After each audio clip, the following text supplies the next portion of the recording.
Picture the Bachelorette you once so dearly loved. Tears, roses, rings, I found my person, confessions, and forever dreamy love stories all happening under blazing studio lights and carefully curated producer instructions. Now, watch it burn and die. ABC has officially lost the plot. They couldn't even salvage the franchise with the Golden Bachelor's fairy tale marriage between Teresa Nist and Jerry Turner. I can't even tell you how excited I am right now and so grateful to welcome you all here to celebrate. Just 3 months later, they had, quote, some news to share. Lo and behold, America's new favorite couple decided to call it quits.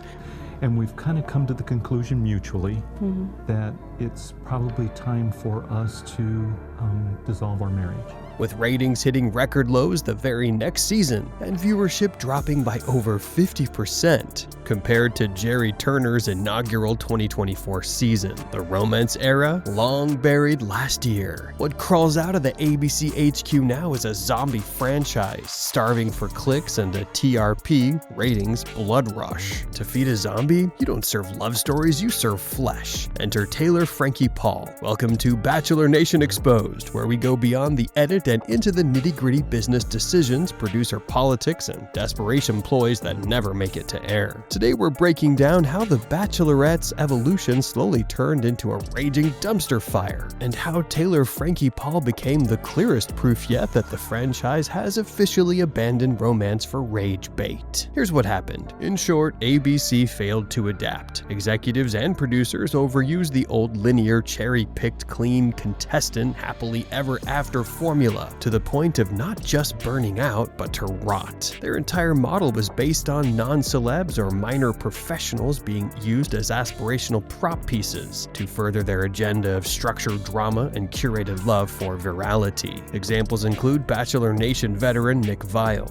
a software salesman, season 11 winner Caitlin Bristow, a dance instructor, season 1 winner and firefighter Ryan Sutter, and countless others. But the audiences got smarter. The same fan base that once went berserk over the quote real couples was quick to turn their back on the show as influencers were pumped through the contestant pipeline. Let us remind you of the season 16 fiasco, Claire Crawley to Taisha Adams' pivot. For the first time in Bachelorette history, contestant Claire Crawley voluntarily quit after 12 days for Dale Moss, with Taisha Adams replacing her mid-season as panicked producers scrambled to find another contestant. Guess what they had in common? Both had an average of 500,000 followers on their social media platforms. This mid-season scramble shift signaled clarity to audiences. They understood that free promos, follower growth, scripted personas, ad revenue, and brand deals overshadow genuine organic connections. With the formats now exposed fragility, Claire's haphazard arc, this was the final nail in the coffin, breaking the suspension of disbelief. You're a little crazy. It sounded like,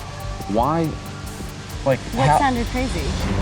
What about me saying that I want guys who are here for me? As a result, viewership has tanked hard over the year. In 2025, Bachelorette dipped below 2.5 million. It premiered at 2.81 million, but dropped sharply to 2.314 million by later weeks, an 18 to 20% decline continuing franchise slide. Million viewers when the show premiered on July 8, but dropped significantly in subsequent weeks. The latest episode saw a 9.75% decline, leaving only 2.314 million fans tuned in. As for the Golden Bachelor, it peaked at 6.95 million viewers for the finale, an all-time high. But post-divorce announcements, specials fell by 30% soon after. The ratings are in a steep decline, especially compared to Jerry Turner's season. Bottom line, fairy tales no longer sell when everyone already knows the script. ABC didn't adapt, they desperately pushed rage bait for survival. And who is ABC's new sacrificial golden goose? Taylor Frankie Paul. A deliberate, controversial choice that has flipped the ABC franchise formula upside down. TV world she's from, she's on camera, she knows what she's doing and that's why she did. No. 180 degrees according to contestants themselves. From a vetted, squeaky clean, cookie-cutter Bachelorette avatar to someone whose controversies are already public news, searchable and algorithm-compatible red flags. This is the radically updated Bachelorette criteria. Taylor Frankie Paul enters the 22nd season of The Bachelorette as a TikTok juggernaut with nearly 8 million TikTok followers, having previously appeared on Hulu's The Secret Lives of Mormon Wives. I can talk to him if I want. Fuck you, Dakota. You can talk to whoever you want, just fuck you. Yeah, because you lie. She represents everything the old show tried to hide: real-world messiness, legal issues, and internet virality. Speaking of which, it's worth mentioning that the Mormon mom has had an interesting track record. From a publicly admitted swingers scandal online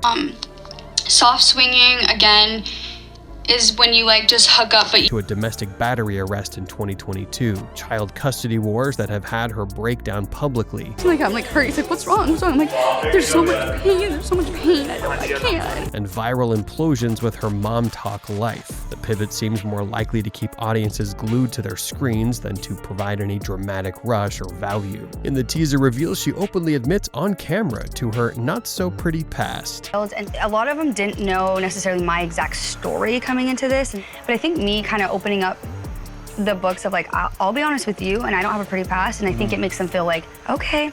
It's almost as if ABC cast her because of her track record rather than despite it. As if her controversial past is being leveraged as a feature instead of a bug in the machinery. A hook for the audience rather than a bachelorette looking for a husband. Here's the thing, the likelihood of producers having traded romance for clout as a last-ditch effort to shockwave a franchise into revival, which is well on its way to flatlining, is high. This is something that a contestant would definitely have paid for in previous seasons, on and off screen. And guess what? They did. Let's not forget the 11th season of The Bachelorette and Caitlin Bristowe, who was publicly made to be an example of what entailed when you derailed from the format even a little. Caitlin's early Nick Viall hookup in the fantasy suite leaked into slut-shaming spectacle, an excuse for producers to manufacture her villain arc. Their antics included a live telecasted humiliation ritual known as the Men Tell All segment, where she had to read the meanest, vilest set of tweets as they made the stage into an open court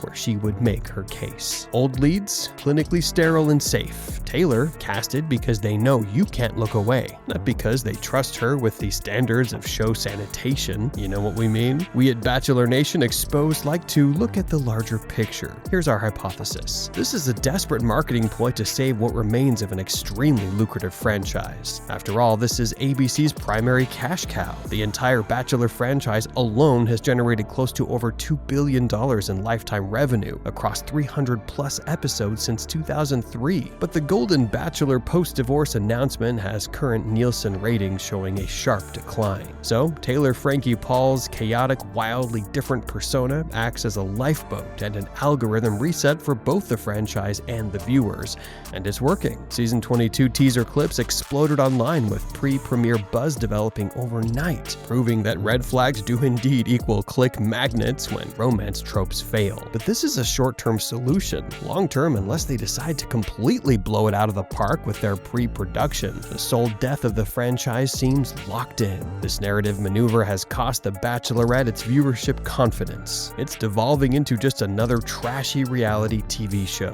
Think Bad Girls Club, but with roses. The transition from fantasy suites to swingers confessionals to teary custody breakdowns replacing dramatic proposals for drama, and online viral feuds replacing the new Final Rose arc begs one question. What is the point? Chemistry or chaos? Guess we'll find out on March 22nd this year, as ABC trades aspirational escape for tabloid sludge and the franchise's heart flatlines.